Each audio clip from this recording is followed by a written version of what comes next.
G'day fellas. Back on April 10, there was an event called the Age of Empires Fan Preview. At this event, there was news for Age of Empires 2, Age of Empires 3, and Age of Empires 4. The reactions from the Age of Empires 2 and Age of Empires 3 communities were quite welcoming, but the reaction of the Age of Empires 4 fans was a little bit,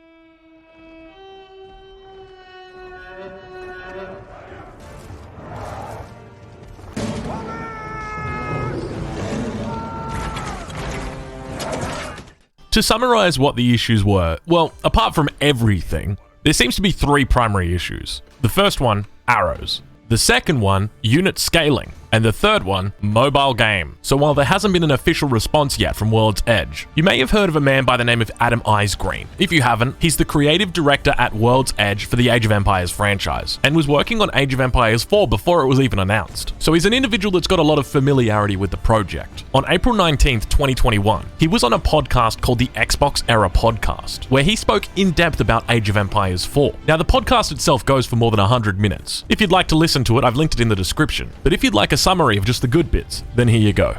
So we'll start by listening to what Adam Isgreen says about arrows. You know, there are things that people see and they're like, but because they want Age to be the thing in their head that's perfect, right? And like the most amazing thing. You know, I love the thing with the one that's like, this really bothers me, and it's the arrow, right? And it's funny looking at. I'll speak to that for a second because I know people are like Arrowgate. You know, I play Age 4 almost every day, right? Every day of the week generally, and sometimes on the weekends I'm like, I gotta try this strategy. But you know, that footage was taken months ago from where we are today based on the game. So things have improved. So your arrows aren't as big. The arc paths are much better. Are they like perfect? I can't say that for sure. We're gonna keep polishing and tweaking things, right? We had a big issue because if you built a tower and you had a wall in front of it, even we had an issue where the towers were shooting through the walls, and it looked awful, and we hated it. And there was a massive discussion over, but balance and where you place your towers. And there were some people that are like, well, if they put a tower incorrectly in behind a wall, it shouldn't be able to shoot, through the wall to hit anything. And we're like, because that looks awful and it's not fun. But at the same time, it's like, well, but that gets in the way of gameplay being interesting, with where you put your stuff strategically. But you can put guys on walls now. So we ended up changing something that you haven't even seen yet, which is that when towers are in range, but they can't hit units because of geometry or walls, they'll arc their shots and try to hit them that way. And so you got this neat thing of like, well, direct fire is actually more ideal, right? Because the shots are going right at them, there's less time to react. But then you get arc shots as well that can actually go over things now.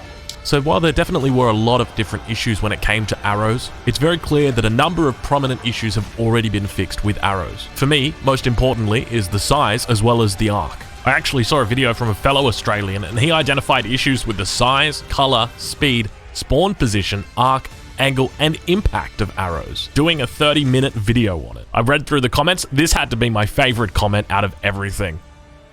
The second issue that was raised is about unit scaling. Specifically that units, and elephants in particular, look way too big in comparison to buildings. There are a number of different posts made on Reddit and a plethora of posts made on the official forums. So let's take a look at what Adam Isgreen's got to say about unit scaling.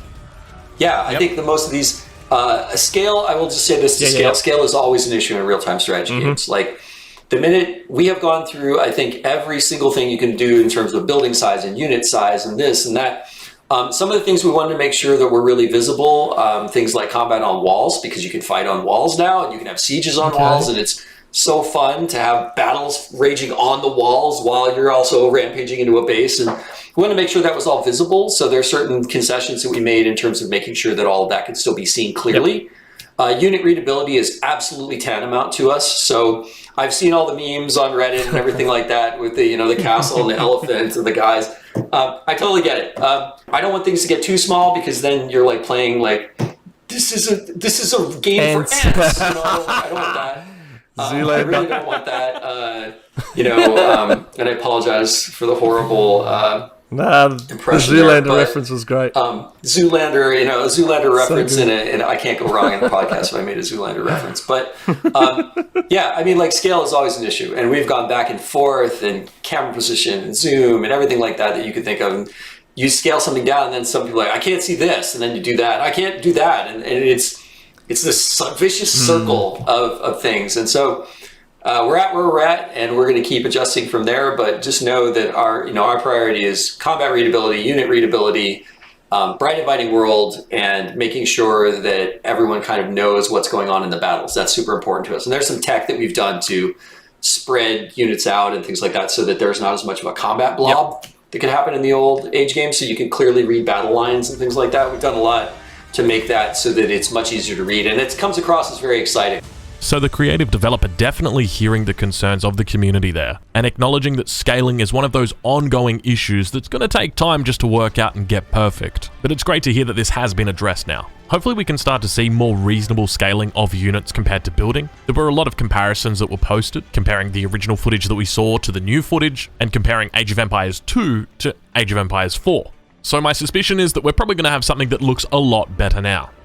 So moving on to the third and final issue that I identified at the beginning of the video, mobile game. Now when I'm using this term, I'm saying this term to encompass absolutely every criticism that is edged towards the graphical style of Age of Empires 4. One of the prominent theories is that the graphical style exists like this because they are planning to port it to console and eventually to mobile. Let's take a listen to what Adam Isgreen says about the art style in the game and whether they're planning on porting it to consoles or mobile at this stage.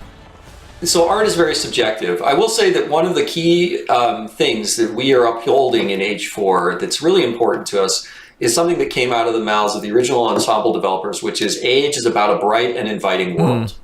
And one of the things we really wanted to do is uphold that. So, our game is colorful. It is. That's not to say that you can't, turn down, settings and things like that if you want to dilute that some, but that we want to make a world that's fun to play in, and that will lean away from realism in some respects, and we're okay with that. That's just the approach we're going for. Do I have anything to announce or anything about a console version? No. So I would much rather get PC great, and then we'll think about, like I said, we'll think about what we can do for console or anything else. We're exploring all this. So Adam very obviously identifying that art is subjective. With these three issues addressed, I'm currently satisfied with the art direction that Age of Empires 4 is taking. Of course, I'd love to see more realistic graphics that required at least a 3090 to run, but at the same time, I want to be part of a larger community, and if it means that the graphics aren't as good, but the community that I'm going to be a part of is going to be much larger, then that's going to mean bigger prize pools, bigger tournaments, bigger events, and for a fan of the competitive scene, that makes me a lot more excited than slightly better graphics. So, what are your thoughts? Was this enough to get you hyped for the next installment of Age of Empires? Or do you still think this game is going to need a lot of work? Let me know in the comments down below, and I'll see you guys in the next one.